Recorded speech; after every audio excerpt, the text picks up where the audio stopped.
കർണാടകയിലെ ഷിരൂരിന് സമീപം പുരുഷന്റെ മൃതദേഹം കണ്ടെത്തി. ഷിരൂരിൽ നിന്ന് 60 കിലോമീറ്റർ അകലെ മംഗളൂരുവിലെ കുന്താപുരത്തെ കടൽത്തീരത്താണ് ജീർണിച്ച നിലയിൽ മൃതദേഹം കണ്ടെത്തിയത്. ഷിരൂരിലെ മണ്ണിടിച്ചിലിൽ കാണാതായവരുടെ മൃതദേഹമാകാൻ സാധ്യതയില്ലെന്നും DNA പരിശോധന നടത്തുമെന്നും സതീഷ് സെയിൽ MLA റിപ്പോർട്ടറിനോട് പറഞ്ഞു. രാവിലെ 11 മണിയോടെയാണ് മത്സ്യത്തൊഴിലാളികൾ കുന്താപുരത്തെ പുറംകടലിൽ ഒരു പുരുഷന്റെ മൃതദേഹം ഒഴുകി നടക്കുന്നതായി കണ്ടെത്തിയത്. ഉടൻ തന്നെ ഷിരൂരിലെ മണ്ണിടിച്ചിലിൽ കാണാതായ അർജുന്റെ ലോറി ഉടമ മനാഫിനെ വിവരം അറിയിക്കുകയായിരുന്നു.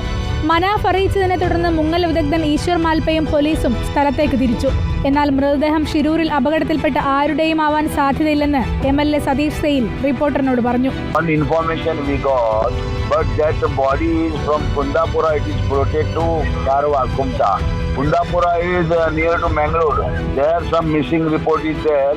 Even the doctor will send the DNA test and they will confirm. But I am 100% sure that it is not from Shirur this place. DNA പരിശോധന നടത്തണമെന്ന് അർജുന്റെ കുടുംബം ആവശ്യപ്പെട്ടു. അർജുന്റെ മൃതദേഹം വണ്ടിയിൽ തന്നെയുണ്ടെന്ന് ഉറച്ചു വിശ്വസിക്കുന്നുവെന്നും ബന്ധു ജിതിൻ റിപ്പോർട്ടറിനോട് പറഞ്ഞു. തിരിച്ചറിയൽ നടത്തിയതിനു ശേഷം നമുക്കൊരു ഉറപ്പ് വരുമല്ലോ. അങ്ങനത്തെ ഒരു കണ്ടീഷനിലാണെങ്കിൽ നമുക്കത് DNA ചെയ്യണം. ഞാനിപ്പോഴും പ്രതീക്ഷിക്കുന്നത് അത് ഇപ്പോഴും ആ ബോഡി വണ്ടിയുടെ ഉള്ളിൽ തന്നെ ഉണ്ടെന്ന് തന്നെയാണ് ഞാൻ പ്രതീക്ഷിക്കുന്നത്. ഇപ്പോഴും എനിക്ക് അതിൽ ഒരു പൂർണ്ണ വിശ്വാസ്യതയില്ല. ഇത് മറ്റാരുടെ ആവാനാണ് ചാൻസ്. ഷിരൂരിലെ മണ്ണിടിച്ചിലിൽ അർജുനടക്കം 3 പേരെയാണ് ഇനി കണ്ടെത്താനുള്ളത്. ഇപ്പോൾ മൃതദേഹം കണ്ടെത്തിയ പ്രദേശത്ത് 3 ദിവസം മുൻപ് ഒരു മത്സ്യത്തൊഴിലാളിയെയും കാണാതായിരുന്നു. റിപ്പോർട്ടർ, കോഴിക്കോട്.